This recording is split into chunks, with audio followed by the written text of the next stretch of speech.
Hey, folks, coming up on Roland Unfiltered for Monday, February 25th, 2019. We, of course, are out of studio, and we are, of course, with the folks from the 4th Annual School Leaders of Choice Capitol Hill Action Initiative.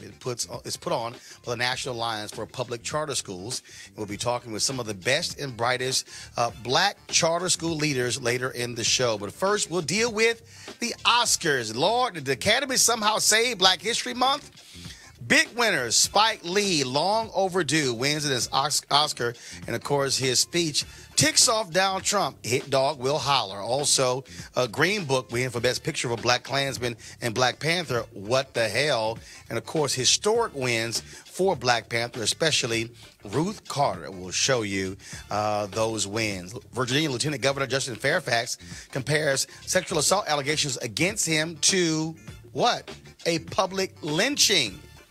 He says, though, it's a political lynching. Wait till you hear what he had to say before the Virginia Senate. Let's talk about R. Kelly. He is still in jail, not out on bond. Of course, he was arrested over the weekend for multiple counts of sexual assault. I'm going to break that thing down. And plus some new documents out in the Jussie Smollett alleged racial attack. And, of course, you have the superintendent of Chicago Police, Roberts of Good Morning America. That guess what? There's a lot of evidence they have not shown the public that proves that he created this hoax. Also, folks, student athletes at Ole Miss take a knee as a result of a protest march through the town led by, guess what? Some white supremacists. We'll show you that video as well, folks. It is time to bring the funk on Roland Martin Unfiltered. Let's go.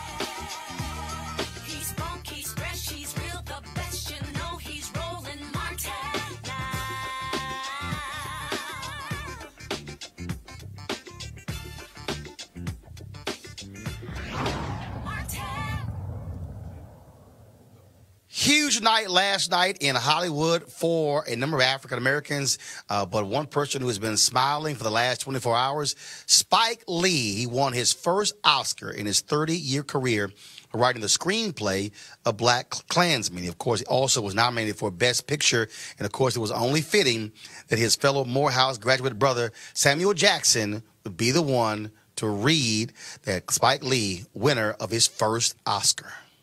And the Oscar goes to... Oh, the house! Charlie Wachtell, David Rabinowitz, and Kevin Wilmot behind me!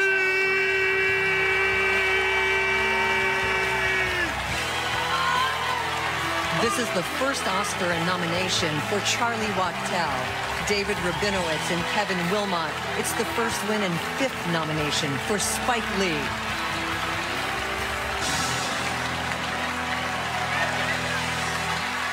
All right. Rob.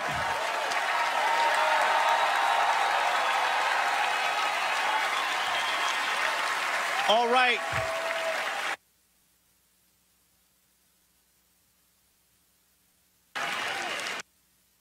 I want to thank Tanya Jackson Satchel.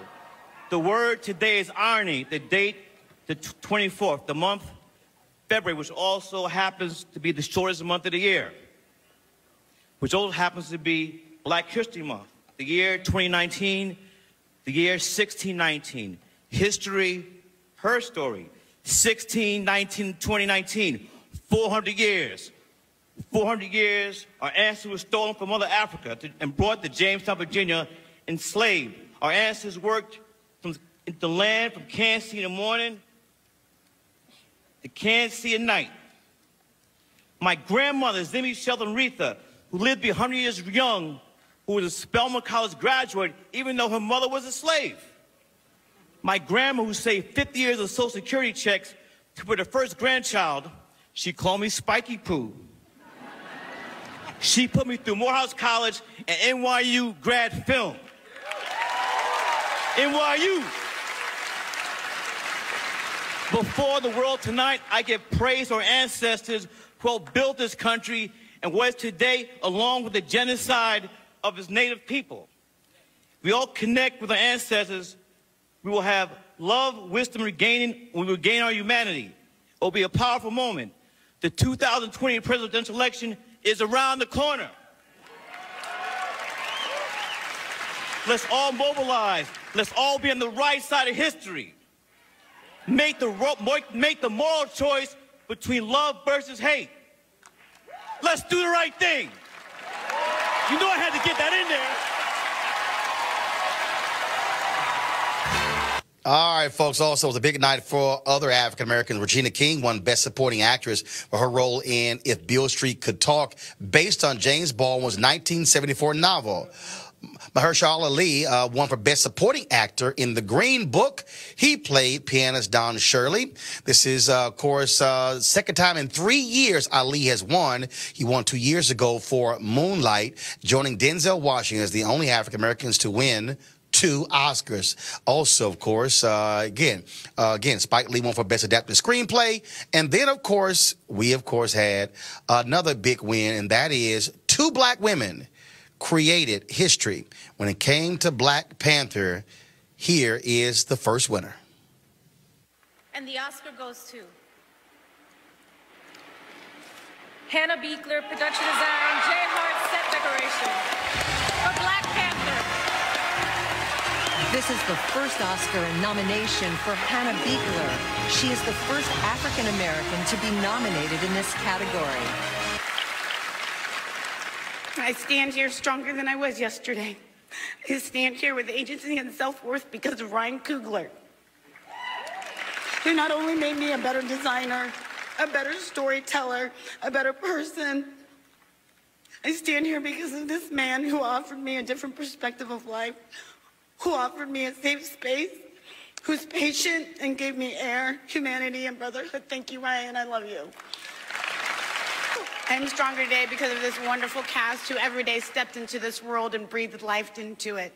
Because of Ruth Carter and Rachel Morrison and everything they did behind the camera with me. I'm stronger because of my family who supported me through the roughest of times. I give the strength to all of those who come next to keep going, to never give up. And when you think it's impossible, just remember to say this piece of advice I got from a very wise woman. I did my best, and my best is good enough. Thank you. Also, more black magic. Peter Ramsey won, of course, for Best Animated Feature, Spider-Man Into the Spider-Verse. And, of course, also someone who has come from the Spike Lee film school, Ruth Carter. Of course, she won for Best Costume Design for Black Panther. And check out this reaction from the audience when her name was called. And the Oscar goes to...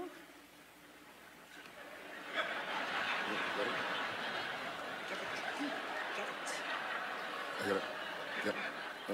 Okay. Nope. Yep. Okay. Black Panther, Ruth Carter. This is the first Oscar and third nomination for Ruth Carter. She was previously nominated in this category for Malcolm X and Amistad.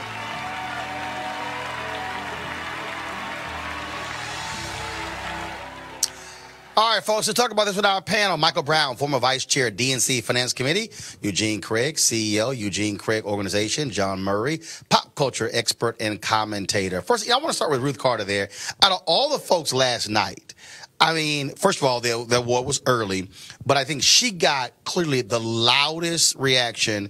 Clearly, that audience has been wanting her to win an Oscar for a very long time, John. It was a special moment, and I saw her when she was on your show a few weeks ago, talking about the Academy Awards and everything. And so when somebody's put in that amount of time, you're rooting for them. You want them to win, and that was her third nomination. She finally took home the trophy. But I talked to some people who were actually at the show last night, and they said the ovation for Spike Lee was just as loud. Right. They said people were rooting for him. You know, Spike has, had a love-hate relationship with Hollywood. They've loved him, they've hated him, but they were loving on him, and they loved on him real good. And he loved and hated them as well. And he became the official mascot mascot of the show. Every time somebody said something from the stage, they were cutting to him. I mean, there wasn't a host last night, but his presence was the continuity the show needed. Eugene, I'm sure you wanted some of those Spike Lee kicks because those were so. Spike went on Instagram, and apparently those were special shoes that Michael Jordan had commissioned for Spike Lee to wear at the Oscars. He should have them dropped. He should go ahead and drop them bad boys. No. Limited edition. He should go ahead and drop them. I'm pretty sure they'll sell out like all the other Jordans. One of the few things Michael Jordan has ever done for a black person. Don't want my words, Mike. but on the topic of Ruth, there are very few things that bring out a story like costume design and like and set design, and the work and time that she's put into so many stories and helping bring them to life. I mean, you don't get the quality of a motion picture of Black Panther without the costume design that she provided. Well, I'll tell you what, Mike, again, when you looked at, throughout the night, whether it was black presenters,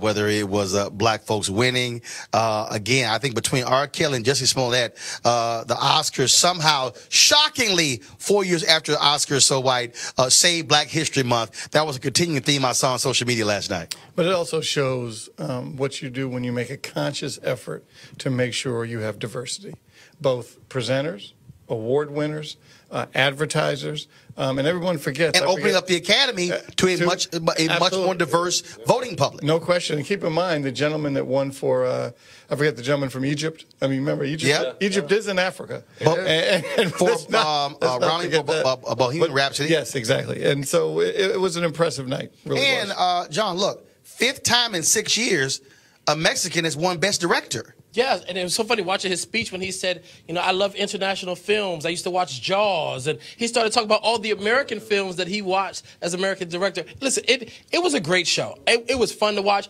I enjoyed the show without the host. I didn't think I would. I'm very pro-host in most award shows, but I enjoy the Oscars without a host. I would like to see Dwayne "The Rock" Johnson get one time to do it. I think he'd be really great. But they could stick to this no-host formula. Well, first of all, I thought it moved faster. Yeah. And of course, Kevin Hart was supposed to be the host of the show, yet when folks pulled up previous tweets of his being led to him, them asking him to apologize or drop out, and he chose to say, fine, I'm not going to host it. But I do believe, again, how they utilize the various folks presenting, opening up with, of course, Maya Rudolph, Tina Fey, and who I'm missing, what's her name? Amy Poehler. Yes. I mean, look, they've hosted shows before, absolutely hilarious. But again, I think what you also saw last night, you saw this genuine love for Black Panther. You saw it, obviously, for Spike as well. Let's get to the drama, though, because it ended with Green Book winning Best Picture. Folks were livid, absolutely livid. It's amazing how many people, John, have a love-hate relationship with this movie. Here you have a movie that's supposed to be about Don Shirley. It's amazing classical pianist, but it was written through the prism, through the eyes of the white driver. His son was, of course, one of the writers. And Spike was hot. He was upset. Saying that like that's a revelation. But he was really hot. Man. He said, of course, afterwards, he said, damn, I keep losing to movies. People are driving. And so talk about, first of all, your thoughts about the movie itself. Do you think the criticism is earned? Well, full disclosure, this is the first year that I'd only seen one of the Academy-nominated films. Life is just busy. I had no time to watch movies. But I've read a lot of the stories about Green Book. I understand both sides of the spectrum. But here's the thing. Best Picture always causes problems. I mean, from the year that they thought it was the one film and ended up being Moonlight, you never can tell what movie is going to win Best Film. Sometimes it's these little-known international films. So the fact that Best Picture caused chaos at the Academy Awards, I mean, is water still wet? Eugene and Michael, here's why I understand that. Because I remember when we had Washington Watch, and we were doing that, and there was a movie that Brian White was involved in. And it was this amazing script about all these hijinks in a hospital. And all of the studios wanted the movie. Yeah. They all wanted the movie until they found out that the actual doctors in real life were all black. And they all said, no, thank you. Then you had George Lucas. George Lucas told the story when he went to the studios with Red Tails. And the studios literally said, where are the white heroes? He said, the heroes are the black soldiers. And they said, well, all the white people in the movie, they're evil. He said, because they were. He said it was Jim Crow. And they literally all passed.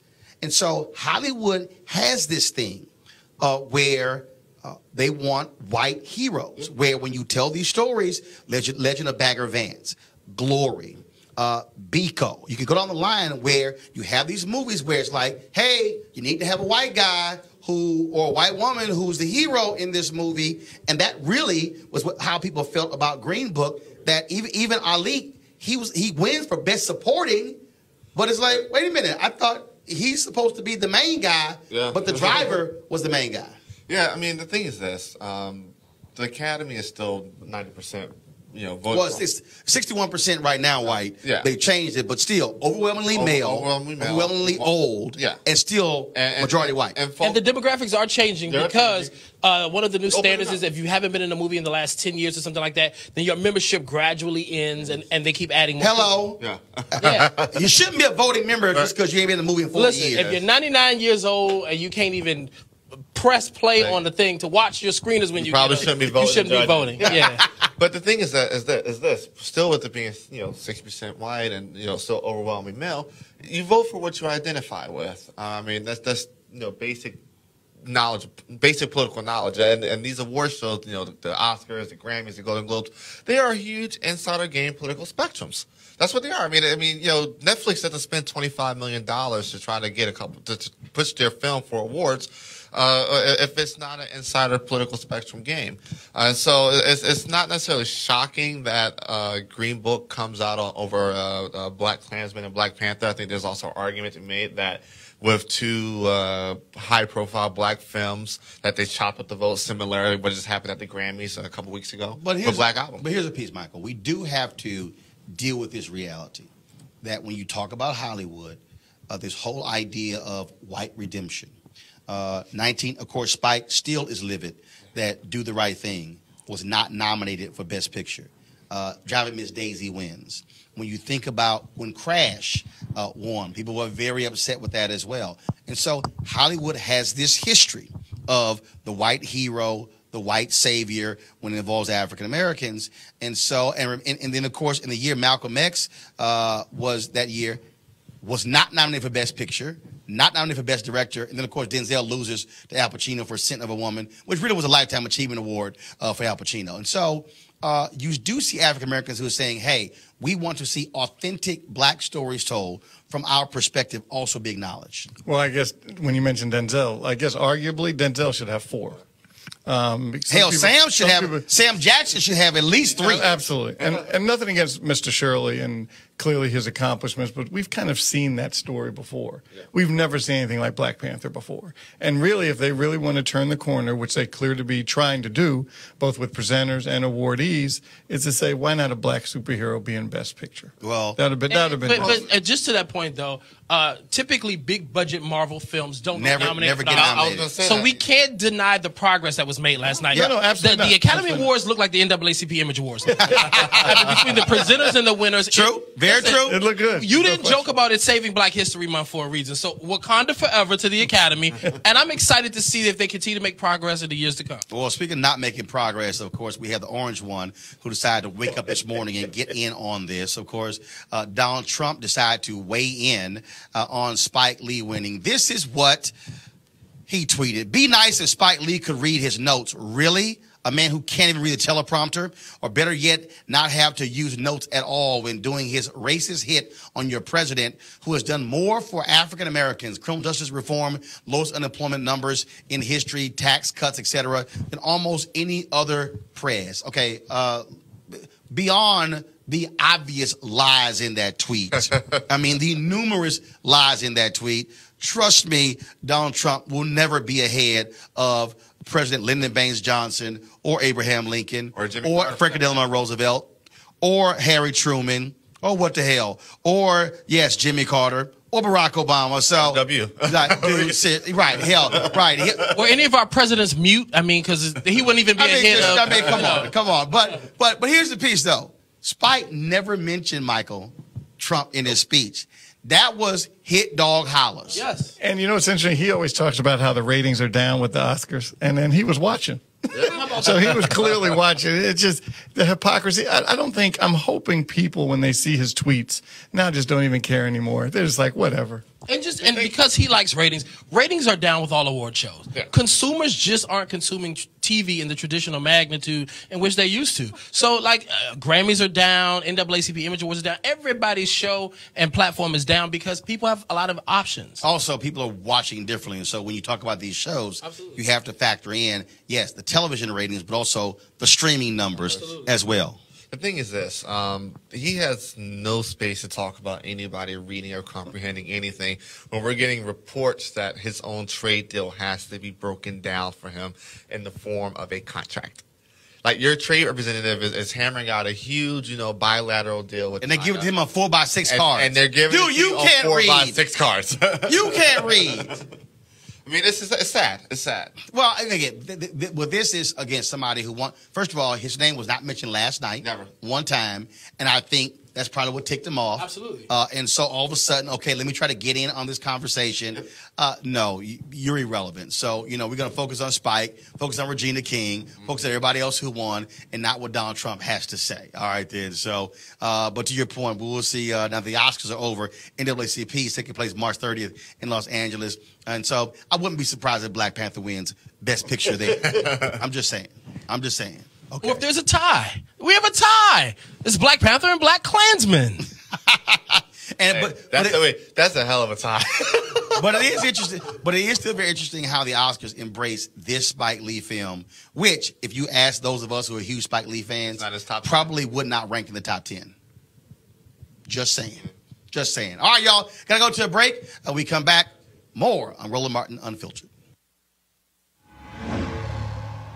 Hey fam, I want you to like, share, and subscribe to our YouTube channel, youtube.com/Roland S. Martin. And don't forget to turn on your notifications.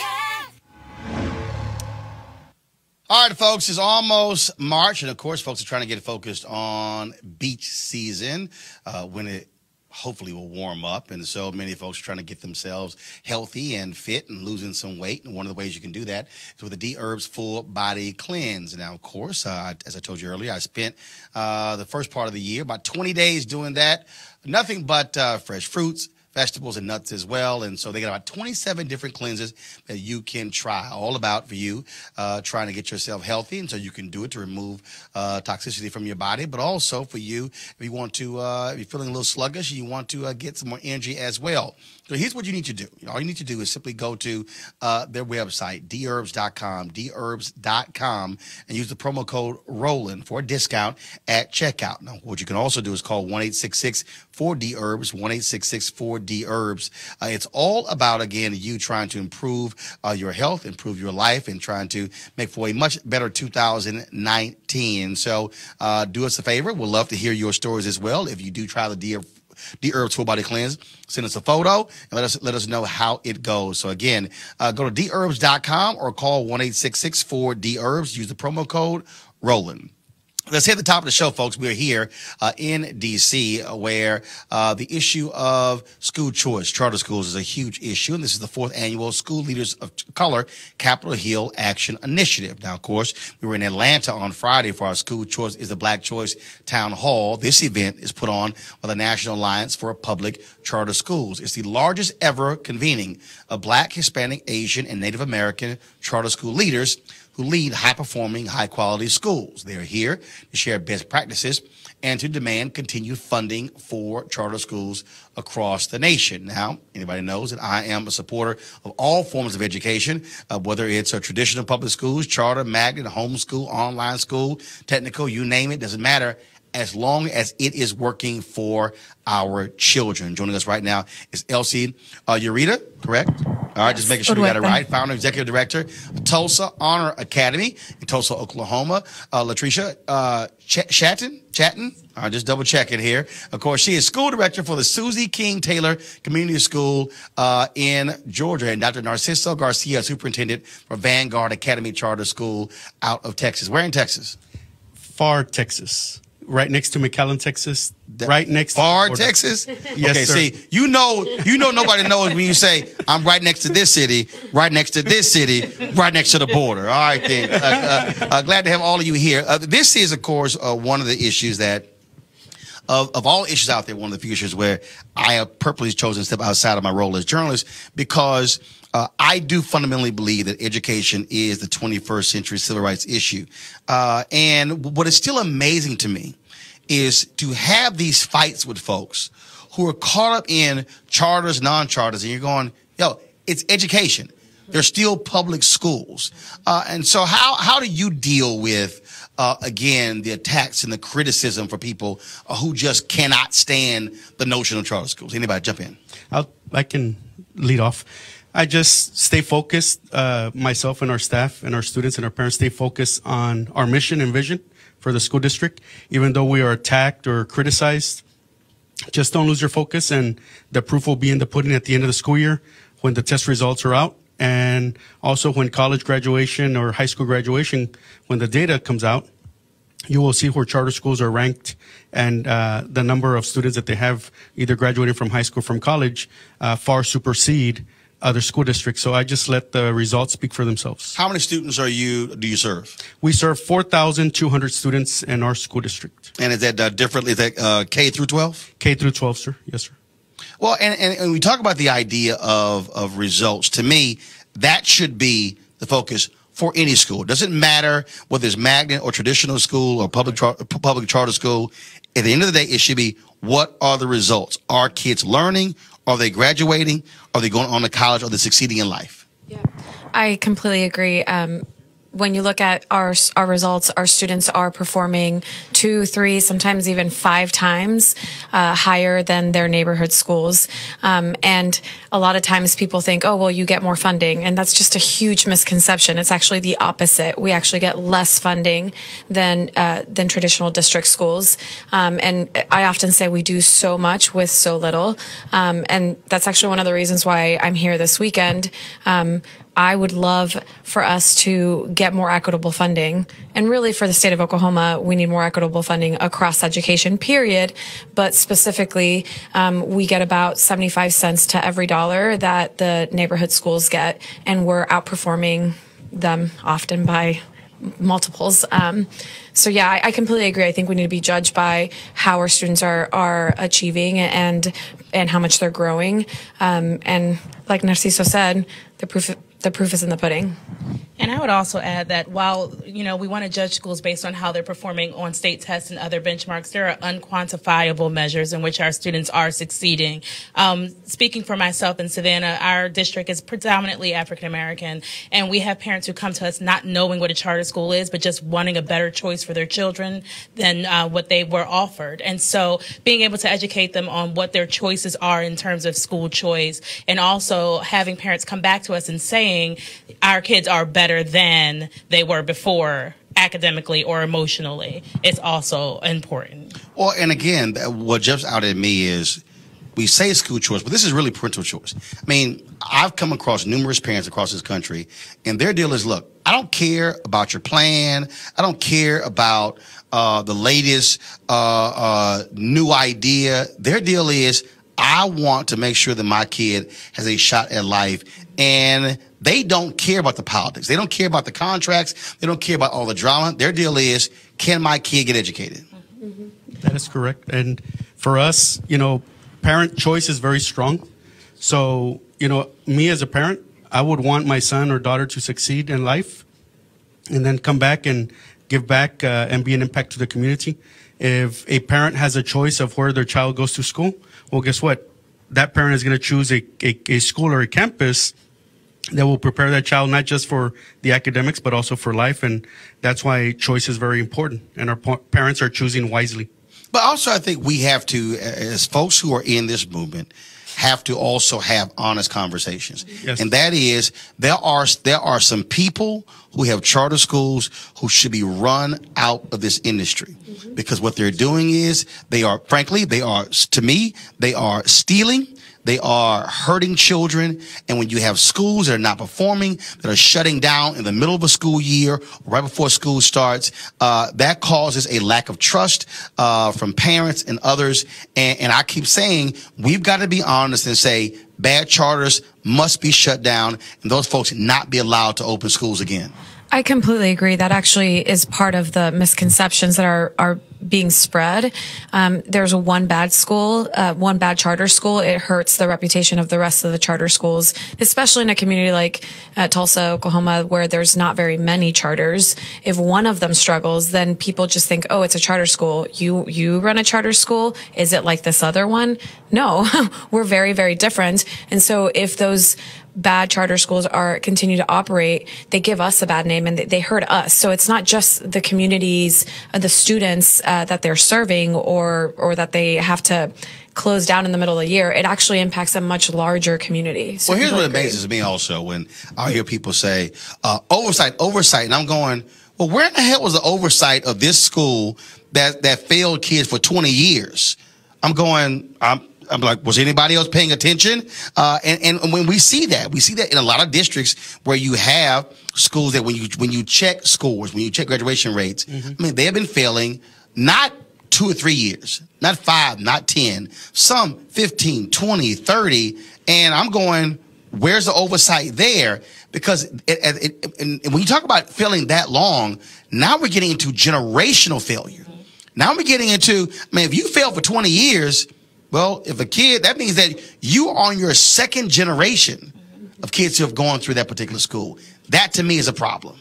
And I totally agree. But also, I think we need to keep in mind that there are traditional public schools that have been failing kids for much longer than that, and that we have to look at the measures by which we're measuring charter schools. If you have a classical education charter school and you're using traditional benchmarks to measure them, then they are going to fail. And it doesn't mean that kids aren't learning, and it doesn't mean that they're not being successful. It means that they cannot be measured by the tests that they're being used to have their success rated. And so we have to look at how districts are measuring schools and making sure that they're fair assessments. Because if not, it is going to look like a school is failing, when in reality, we're asking charter schools to be innovative and then using traditional measurements to measure them. When you talk about education, is there far too much focus on tests? For you, when you're in your schools, how are you measuring whether a child is learning? Because one of the issues that I have is that we have another generation of kids, for me, who don't have the ability to think. And what I mean by that is you're going to be in situations where you can't Google something. You can't watch a YouTube video to know how it gets done. Yeah. And so you literally have to have the ability to think your way through the situation in order to understand what's going on. Yeah. I think that for us, I don't want to say that state scores are not important, right? Yes, they are important, but to me, the way I measure student success in our school district is by looking at the data from 6-7 years ago. So the first graduating class of Vanguard Academy was in 2013. And if people really want to see how successful an organization was in preparing a student for college, all you have to do is go back and look at their second year of matriculation in college to see if they persisted. So if the class of 2013, 94% went on to college, what was the students in the seat the second year of college? Was it the same or was it lower? When I went back and studied the class of 2013, 94% of the students that registered for the first year of college matriculated their second year of college. To me, that's how I measure success. Yes, a test is important, but preparing these kids for college and life is actually even more important.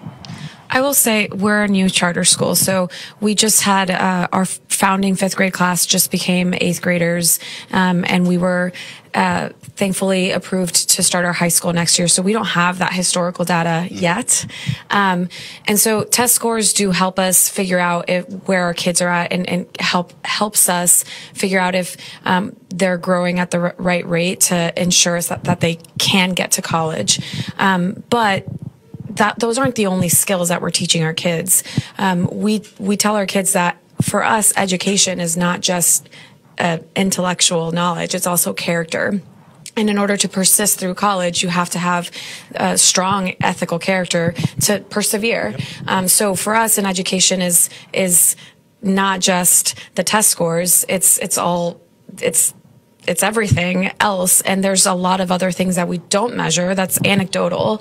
That we collect anecdotal data with our staff, and we're constantly checking in that regard. But we do use test scores to make sure that our kids are learning, because at the end of the day, kids are going to have to take tests to get into college, whether we like it or not, whether we think that those tests are fair or not. They have to take a test score to be accepted into college. And if we believe that a college degree is access, it is opportunity, and it opens doors for our kids, we have to get them through that door. So you're here on Capitol Hill. What have those conversations been like?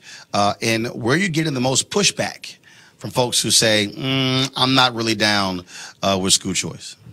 I think the biggest pushback we get is in funding, where people say you're taking dollars out of the public school classroom. And we have to remind them charter schools are public schools too. And I don't understand why that's so hard. I don't either. They literally are called public charter schools, which is public. Yes. Absolutely. And not only that, charter schools start at about 75% of the funding of a traditional public school student. And then there are authorization fees, so that's another 3% we lose on top of that. And when you talk about, again, those fees, by getting less, most states, and I know some people are trying to change the law, you're not allowed to use any of those dollars allocated for a student towards construction, in terms of buildings. Yes. Yet you're competing against traditional schools where, based upon a bond offering, they might be moving into a new 60, 70, 80, $100 million school. You can't do that. And on top of that, your charter school may be closed for a poor facility, but you couldn't get the funding to get a decent facility to keep it open. So it's like I've done a study, I conducted an analysis, right? And I said, okay, you know, and I'll go back to the numbers in a little bit, but when a student leaves a traditional school district and they move on to another school district, why doesn't the school district complain about them losing that student? But when they lose that student to a charter school district, that's when the complaining starts that, look, I'm losing my money. Well, you're already losing the money if the student's going to another public traditional school district. Or if they're going to a private school. Or somewhere else. I mean, because the allocation is based upon the number of pupils. Yes, correct. No, I was going to say in Oklahoma, we have very, very low per pupil funding. So this is actually how much? Okay, we said no. For folks who are watching, what is the it? The baseline starts at $3,000 per student. Per student. Per student. What is it for where you are in Georgia? $8,100. About $5,500. So baseline is $3,000, and then you, depending on the needs of the students, you get a little bit more. So because we serve a high need students, we get about $5,000 per kid. But when you look at the larger context of the nationwide, that's very, very little. And there's also, like you said, school districts, they're actually wanting to use some of the bond money to be able to pour in education, but because of the laws, they can't. So local school districts sometimes get criticized that, oh, look at this beautiful building. And they're like, well, my hands are tied. And if they feel like that, imagine us who are charters that get even less money. So that's just to put some context into funding.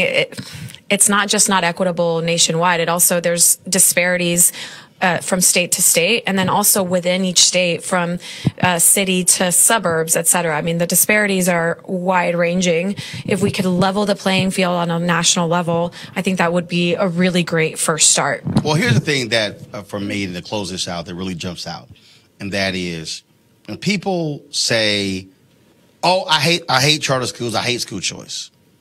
Okay, well, explain to me then why in some places there are waiting lists of 5, 10, 20,000 parents. Okay, that right there says all you need to know. Because to me, what parents are saying is, I don't like what's happening right now. The option, as far as I'm concerned, for traditional schools, fix it. Correct. If you hate charters that much, okay, cool. fix that traditional school. But that parent is saying, I'm not waiting for your 5-10-year plan because my kid's going to be gone by then. And that's where I think for me, at the end of the day, it boils down to is, what does that parent want for their kid, and what is the best thing for that kid? If people can remove their feelings and their emotions and politics from this and focus on the children, to me, this is a different conversation. Absolutely. Does a parent want a 20, 30, 40, 50, $70 million stadium? Or do they want a great education and future for their child? That's a choice that they're making, and they're making that choice every day. If we had more money or more funding for facilities, we could easily help them make that choice, and there wouldn't be any waiting lists. Well, and also, we have to be real honest. Every presidential election, people say, I want to be the education president. But when people go to the polls, the reality is education is not the number one issue they're voting on. That is correct. It's not. And we were actually talking about this before this interview. One of the things that I dislike the most about my job is having to play the politics, if you will, and having to dispel all of these myths. I just want to be able to get in the work with my teachers, get more books for my kids, just really do the work. Unfortunately, because of the disparities, we have to do this part of the job. But it would be great if we could take the politics out, like you said. If parents are demanding it, there's long wait lists at our schools. There's a demand, and we're producing the results. Why can't we provide this service? I mean, I just want to be able to put the politics aside and do the work. Well, we would love to put it aside for a lot of stuff. But that ain't how we operate. Well, I appreciate it. Thanks so much, and it's certainly glad to see what you're doing. And keep the focus on the kids, and everything will be good. Thank you. All right, folks, got to go to a break right now. We'll be back on Roland Martin Unfiltered.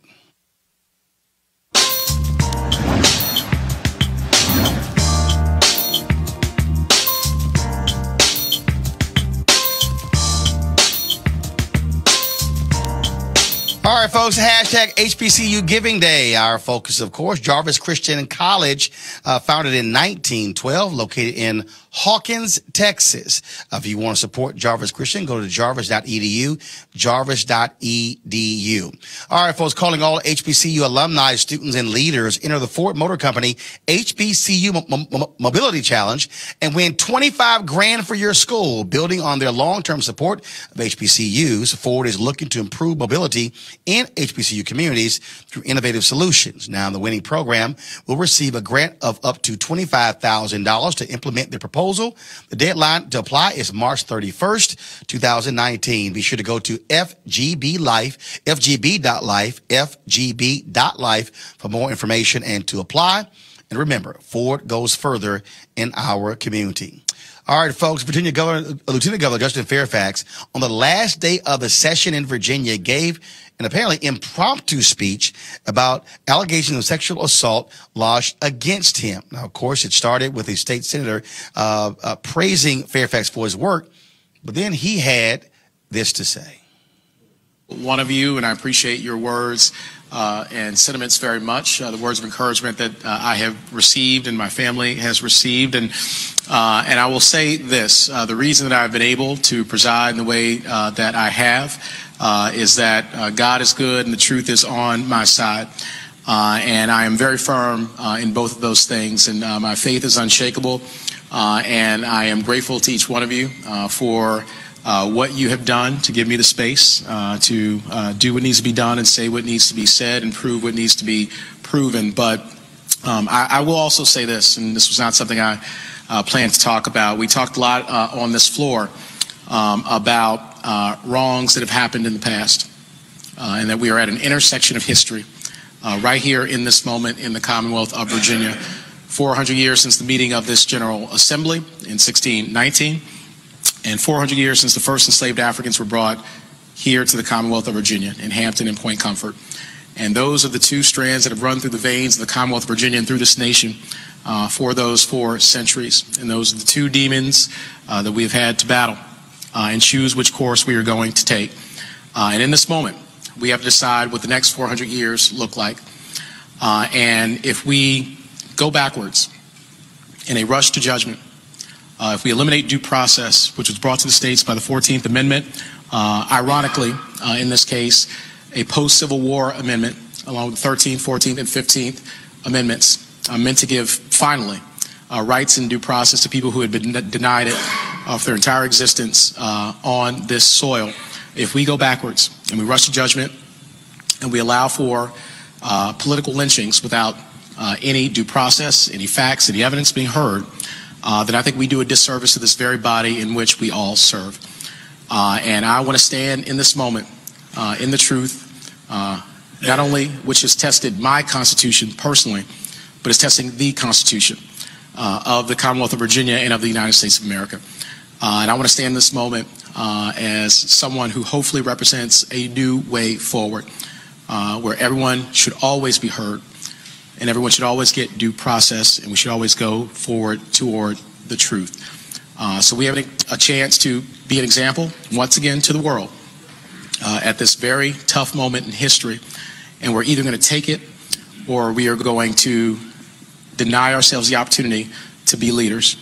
And so I love my family, I love you all, and I promise you that I will stand very firm and very strong. And as I have said from day one, I am very confident in the truth. I want a full investigation because I am confident in the truth and because everyone deserves due process. And so I turned 40 last Sunday, and I have lived 40 years accusation-free. And there's a reason for that.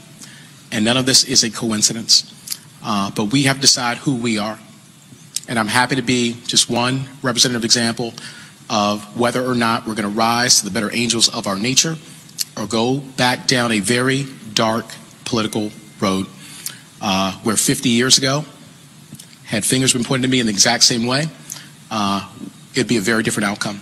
I would not be standing up here on the dais. A very different outcome would have happened with no facts, no due process, no evidence, no nothing. And so I'm standing firm in that truth for anyone who's ever been a victim of any kind. And I'm making sure that everyone is heard, everyone's due process rights are protected, and that we decide that we're going to be very different than what we've been in terms of our Commonwealth, in terms of our country. And I've heard much about anti-lynching on the floor of this very Senate, where people were not given any due process whatsoever, and we rue that.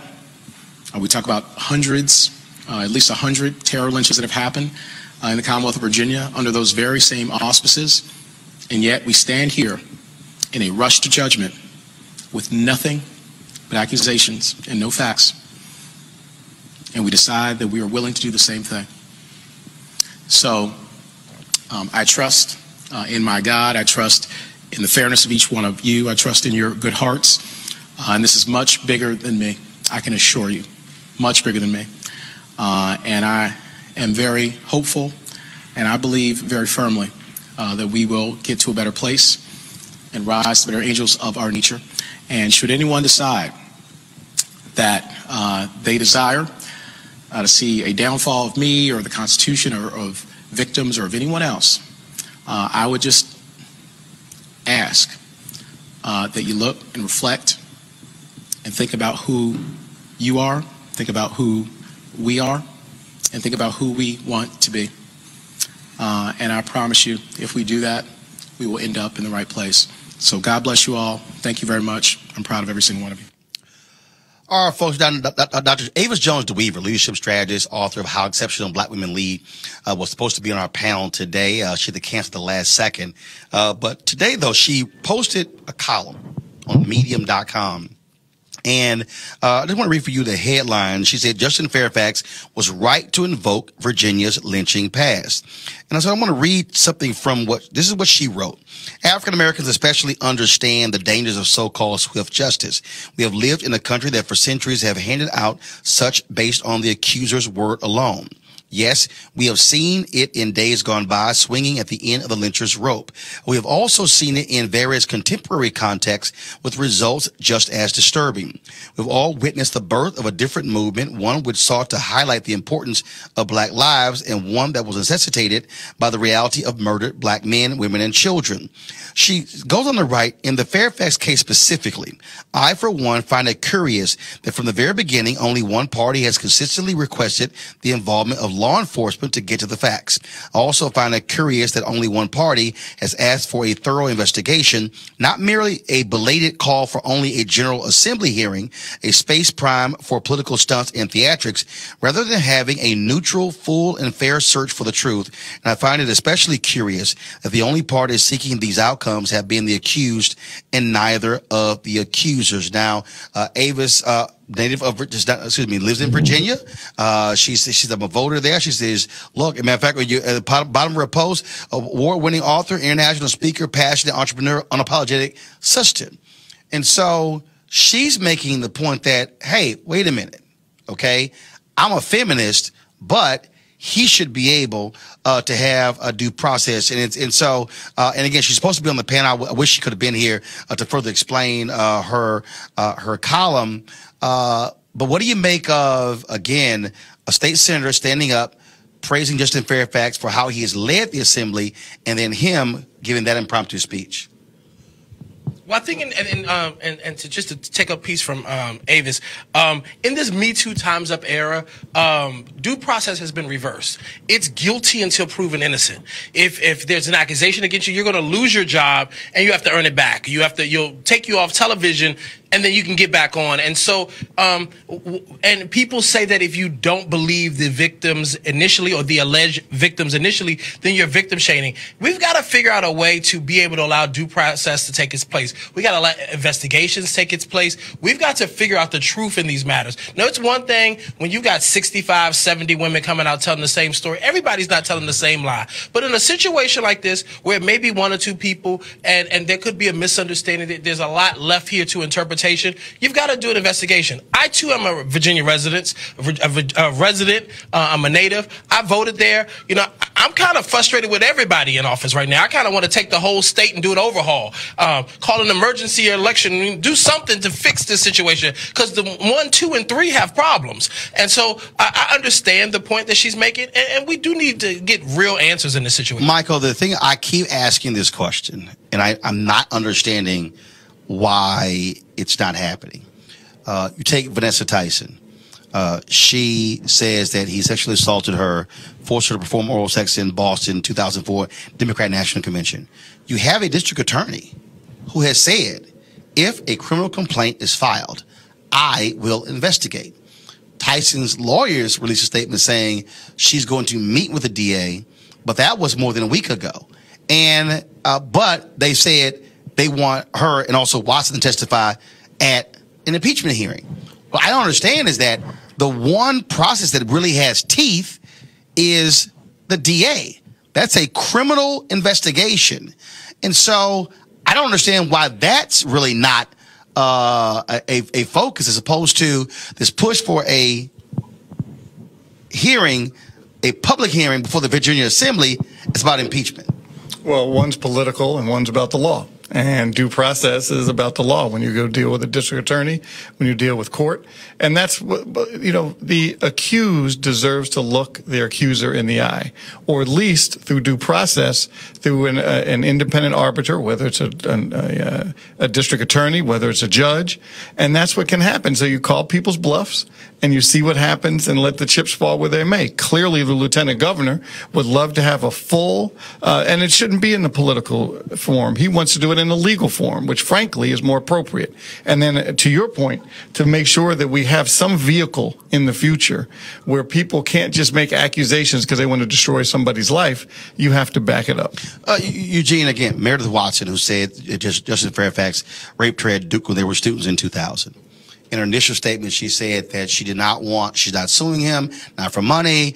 She doesn't want to do media. She doesn't want to even talk about it further, but she wanted him to resign. Now her folks are saying she'll gladly testify. Here's my piece. Okay. Again, haven't been raped, haven't accused anybody of rape, but if I want justice, you want real justice. If I can't file a criminal suit, I'm gonna hit you with a civil suit. Yeah. But that to me, but to hear, oh, I'll testify in a hearing to impeach. I'm going, well, if you're willing to testify publicly in that hearing, why not sue? The thing is that with the public testimony, at least when it comes to an impeachment hearing, there's no accountability on the accuser. If she was to sue civilly, she'll be deposed by the other side, which probably will reveal holes in her story. If she was to open up a criminal complaint, she'll be, cross-examined by the prosecuting side. I mean, it'd be a full examination of the story rather than just her side of the story or how she wants to present the story being presented. But to speak to Avis's point, for movements to have the validity that they want and need to really get truly nasty people up out of here, you got to get it right. You can't get it quick. You got to get it right. And part of getting it right is having due process. Well, again, at the end of the day, I'd say if there's anybody who's watching and if they accuse somebody of something, I want their story to be heard. I want it to be investigated. And if you're the one who's being accused, I want it to be investigated as well. And so we'll see exactly where this story goes. But the thing I'm looking for is whether or not the DA in Boston, if that criminal complaint is going to be filed. And if it's not, I've got some questions, because that to me is a much more different proceeding than an impeachment proceeding led by Republicans in the Virginia House. That's Keep in mind, due process doesn't mean you don't believe the woman. Due process means due process. You examine all the facts. And to make it a quick parallel, in the Bill Cosby case, everybody wanted Bill Cosby to come out and say, I did not do this. He wouldn't. Everybody wanted Bill Cosby to respond in a major way. He wouldn't. And then there was a laundry list of documents that supported the fact that he paid to keep women quiet. He suppressed women's careers so they could not speak out and have their voice heard. In this case, you have the gentleman who's been accused saying, I want an investigation. I'm going to prove to y'all that I'm innocent. And you've got to kind of respect that as well. All right, then. So we'll keep certainly following this story. All right, folks, out of Chicago, R. Kelly is still in jail. That's right. He appeared today in court in a bright orange jail uniform with his lawyer entering a plea of not guilty to the charges. He sexually abused 4 victims, 3 of them underage, over a 12-year period. Now, the indictments announced Friday by Cook County State's Attorney Kim Fox were partially the result of a videotape provided to law enforcement by attorney Michael Avenatti. Avenatti said today that he has another tape showing Kelly having sex with a 14-year-old girl, same girl as the first tape, but a year later in 2000. Now, some of you may be saying, wait a minute, he was found not guilty in that case, but because the prosecutors in 2002 charged him with child pornography, this is a different charge, so double jeopardy doesn't apply. And so even though one of these accusers involves the same young woman who was then 14, because it's a different charge, again, double jeopardy does not apply. Now, R. Kelly has to post a $100,000 bond. The bill was set at $1 million, has to post a $100,000 bond. His attorney says, look, he doesn't have the money. And some reports say young women have been calling around trying to find a way to help him pay his bail. This is still, and in fact, Jean, what's interesting is that one of the women who is a part of this particular indictment here, she went to his trial in 2008. He gave her his phone number. She went there supporting R. Kelly. You talking about Geronda Pace, absolutely. So here you have an allegation where a woman who went to trial saying he didn't do it. Cheered for him daily, skipped school. Cheered for him daily, skipped school, gave him his number, now says he had sex with me when I was 16. Listen, I had some breaking news for you in the R. Kelly thing. So you talked about how he needs to put up the $100,000. He had a friend that showed up at the Chicago courthouse today to pay the $100,000, and the Chicago court said, we'll take that if you have the $160,000 additionally for his back child support. Now, in court today, though, his attorney said that those two things were separate, that he didn't have to pay the child support in order to pay the bail. That's what the attorney was saying. literally, right before we went on air just now, I'm speaking to someone who's at the courthouse with the person who was attempting to pay the bail, the friend who was going to loan him the money. Now they're trying to galvanize their funds because you have to have one payment, one cashier's check, one credit card, one sum of cash. So he was going to pay the $100,000. They said, you can leave that money here, but he's not going anywhere unless you have another 160. He's got to pay it all, or he's going to stay in jail the rest of the week. Michael, this is what also I think is a huge change from the first trial. First trial, R. Kelly was still a huge star, was putting out music. They were playing on radio stations. He was still performing concerts. You've now seen over the last, I dare say, 3 to 5 years where he has not been performing in major venues. They've gone after the music on streaming. A lot of stations are not playing his music. They've shut him down in a lot of places here in the United States. Also, if he did perform, it was to half-empty venues. Now, he can't even perform internationally because his passport has been turned over. So what happened was the people have been fighting R. Kelly, trying to bring him to justice. They put the squeeze on him financially, and now he's facing a much different situation in 2019 than he did in 2002 or 2008. In fact, he even kept that case going for 6 years before he went to trial. And I think the final nail in the coffin was obviously that awful documentary that was played a couple weeks ago. What was it, 6-part series, 7-part series? Lifetime, 6-part. Lifetime. And I think with that, many more people knew, because whatever he was able to keep quiet over the last decade or so, clearly after that, everyone knows clearly, or he would have been able to write the check for $100,000 in 2 seconds. Well, Eugene, what you did have, you had Kim Fox, who came out saying, if you have any information, any evidence regarding R. Kelly sexually assaulting underage girls, bring it to us. So to have a prosecutor make a public plea, then of course you have Avenatti turning over one tape, now turning over a second tape. So what you have is the walls that were protective of R. Kelly. And let's just be clear: when money runs out, listen, folks' mouths open up. Listen, so you got a couple quick hits here. First and foremost, R. Kelly got somebody in this camp that's dropping these tapes. That's handing right over to Avenatti. I mean, these tapes aren't just magically popping up. Somebody in his camp's handing those things over. Secondly, he probably should get used to, instead of asking if somebody has their shots and passport, getting asked if he has his shots and passport. It looks like he can be sitting in jail for a very long time. But I think one thing we probably should talk about is the role that a lot of the new docs are playing and moving issues forward. You know, I don't think we get to this point without that documentary.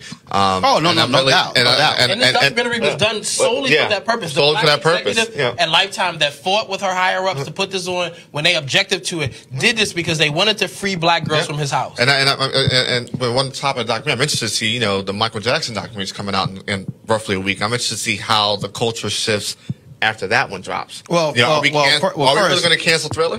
First, in the case of Mike Jackson, he did. That's the point. At the end of the day, and we're not going to exhume him to try to recreate. Right, you ain't going to exhume him to kill him again. Yeah. So that's not going to happen. But I think the difference here is not just the fact that, well, this is what happened years ago, 2 decades ago. That it continues.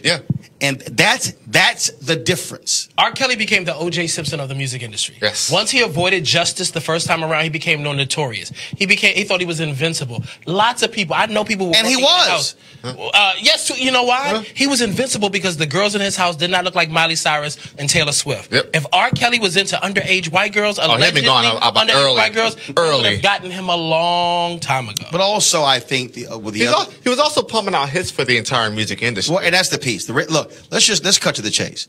The music industry is as flawed, nasty, and despicable as any other. Most of all. As long as you can keep making money, they don't care.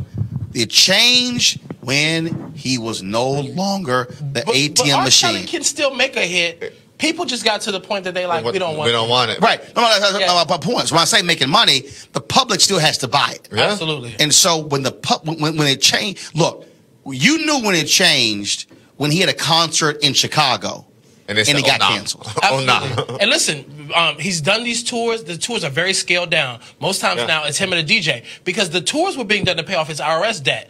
He sold off so much of his publishing, and he was probably going to go to some of the performance rights groups this week, BMI, Sound Exchange, and try to get an advance or some performance rights money to get him out. But whatever the case, he was living concert to concert, tour to tour. He had Germany, Dubai, and Australia that he was supposed to do this spring as a way to get some more liquid cash, but he won't be getting that money now. I bet he is regretting, like, man, not hopping his butt on the plane and going to some other country. I'm not gonna lie to you. When the indictment came out, I said to myself, I said, if I'm his team, I said, go ahead and make you some friends in Abu Dhabi or somewhere, hop on a plane, get up out of here. You may never come back to the States. He ain't that smart. Michael, final comment. Yeah, real quick on the Michael Jackson matter. There's also a level of fairness that's not right about what HBO is doing. And keep in mind, I haven't seen any documentary on Elvis. Didn't Elvis marry a 14-year-old girl? Did. So, I mean, where's the documentary on that? Where's the level of fairness? And they still say he the king. Oh, he not black. All right, folks. So let's talk about Mississippi. While the pro-Confederate good old boys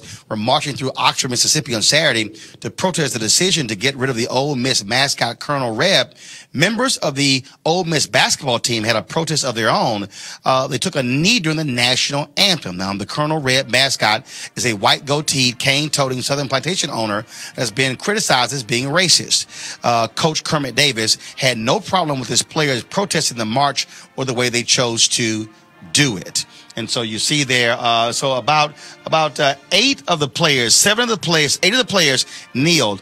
About 3 African Americans, they remain standing, while the white players remain standing as well. That's kind of bold at Ole Miss because first we're talking about a university that for a long time they would wave the rebel flag at their games, and then they stopped that. The head coaches shut it down by saying that can't be our symbol. Plus, it's going to be a little hard to recruit black ball players. You have the rebel flag that's flying as well. But to have this Colonel Reb still as their mascot, I mean, what you're seeing here is that Reverend Jackson always makes this point that it's black folks that also have been forcing the South to change. And Mississippi is the last bastion. Mississippi and Alabama are the last 2. Yeah, it is funny. So as a Virginia resident, I went to a school called Jeb Stuart High School. Didn't know the history or the context of who Jeb Stuart was. And for several years at my school, I was the school mascot. I wore that Confederate outfit with the big head and the big Mickey Mouse size head. And now I look back on that. I look back on yearbook photos, and I'm like, what was I thinking? But when you know better, you do better. I wish I was one of those kids that knew the history of what was going on. You put a mask on, you know what the hell it was. Didn't even know it was. Just knew I was having a good time at a football game. So I applaud. Not only do I applaud the kids for doing what they did, the only thing I don't like is that some of them still had to go to Twitter to explain the context of them taking a knee. And the fact that we keep having to explain why we're taking a knee for social justice and for civil rights, and the whole narrative has been flipped by Trump and other people who push back against it. That part I don't like. But I'm proud of these guys, and I want more to keep doing. But Eugene, here's the reality. And I keep saying this: white folks have no clue overall about how black folks view the flag, view the anthem differently. I keep taking people back to the book of Jackie Robinson. Jackie Robinson's book was called I Never Had It Made. He says in his book, as long as there's one African American who has to deal with injustice, then none of us are fully free. And what gets me is when you see people like dumbass Jason Whitlock who say, oh, you didn't go through the same thing Jason Whitlock went through. No, Whitlock's issue is not, Jackie Robinson's issue is not, I went through racism different than somebody else. He's saying, as a black man, he said in his book, I cannot look at that flag, the national anthem, the same way. Yeah, I mean, look, it's the thing is this. It happens to one of us, happen to all of us. It happens to Michael, it can happen to me. It's the reality of being black in America. That, you got to, be twice as good to, get half as far. But, off the internet, we can even out those playing field, those odds these days. But you know what I would say? Thank you, Colin Kaepernick. Because of the heat that Colin's dealt with for the last 2 years, those players can stand at an Ole Miss and take a knee, while Confederates are walking and marching through the campus and do it safely. I think if we don't have the discussion that we've had over the last 2 to 3 years, that probably gets really ugly there. Michael? And they had a time. Just proud of them. Just proud. Well, I'm glad to see you're seeing this more students. I'm glad you're seeing it on the high school level, on the middle school, elementary, Pop Warner level as well, because this is called being aware, understanding, having a level of consciousness, which is critically important. All right. I want to certainly thank the folks from the National Alliance of Public Charter Schools and the School Leaders of Color for asking us to broadcast our show from here. Again, it's amazing to me. We had our town hall on Friday in Atlanta, and I've had people who said, why are you so adamant about this? Because it's one thing. These are our children. These are our kids. I'm glad as hell my parents were adamant about sending me to a magnet school in a predominantly black elementary school, middle school, and high school.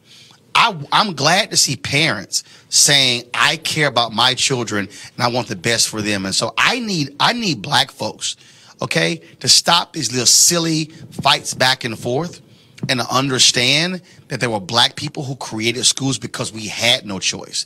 There are black people who said, we're going to take the control of our kids' education because we want to make sure that they have a much better life. You need to go read The Education of Blacks in the South, 1860 to 1935 by James D. Anderson. You need to read to see how it was black folks who created publicly financed education in the South after the Civil War. You need to read about the Rosenwald schools and how it was black folks who actually raised 2/3 of the money to fund those schools, and he funded 1/3. You need to read those stories. We are 24 years away from African Americans and Latinos and Asians and Native Americans being the majority in America. And we cannot be in a situation where if you look at the current reading numbers and the math numbers, if that doesn't change, then we're going to have the demographic numbers. We're going to be simply illiterate and not being able to take advantage of our numbers. This generation has to be willing to change that. You cannot have majority black, predominantly black schools in the South where 5% of the kids, like the one school in Atlanta, elementary school, are reading on grade level. 5%. That means 95% not reading on grade level. And so if you oppose charters, that's your business. If you don't like vouchers, that's your business. But I'll be damned if I'm going to be one of the folks to look my nieces and the nephews in the eye and look their children's children in the eye and say, I didn't fight for them when I had the opportunity. And so that's why we're here, and we want you to, of course, be involved as well. Folks, be sure to support Roland Martin Unfiltered by going to RolandMartinUnfiltered.com. Join our Bring the Funk fan club. And so we want you to join. We want your dollars. Every dollar you give goes to support this show because we want to be able to have a place where we can speak to our issues, control our narrative, but also requires us to fund our freedom. All right, folks, I'll see you tomorrow from D.C. I got to go. Holla!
You want to check out Roland Martin Unfiltered?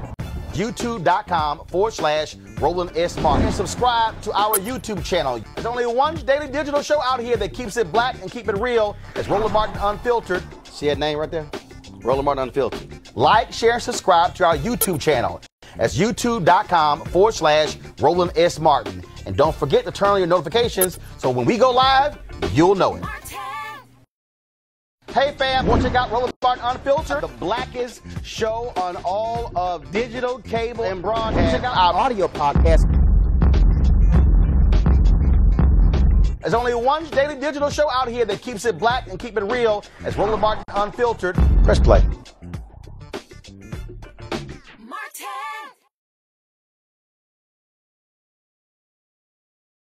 You want to support Roland Martin Unfiltered? Be sure to join our Bring the Funk fan club. Every dollar that you give to us supports our daily digital show. There's only one daily digital show out here that keeps it black and keep it real. It's Roland Martin Unfiltered. Support the Roland Martin Unfiltered daily digital show by going to RolandMartinUnfiltered.com. Our goal is to get 20,000 of our fans contributing $50 each for the whole year. You can make this possible. RolandMartinUnfiltered.com.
You want to check out Roland Martin Unfiltered? YouTube.com/Roland S. Martin. And subscribe to our YouTube channel. There's only one daily digital show out here that keeps it black and keep it real. It's Roland Martin Unfiltered. See that name right there? Roland Martin Unfiltered. Like, share, and subscribe to our YouTube channel. That's YouTube.com/Roland S. Martin. And don't forget to turn on your notifications so when we go live, you'll know it. Hey fam, want to check out Roland Martin Unfiltered? The blackest show on all of digital, cable, and broadcast. Check out our audio podcast. There's only one daily digital show out here that keeps it black and keep it real. It's Roland Martin Unfiltered. Press play.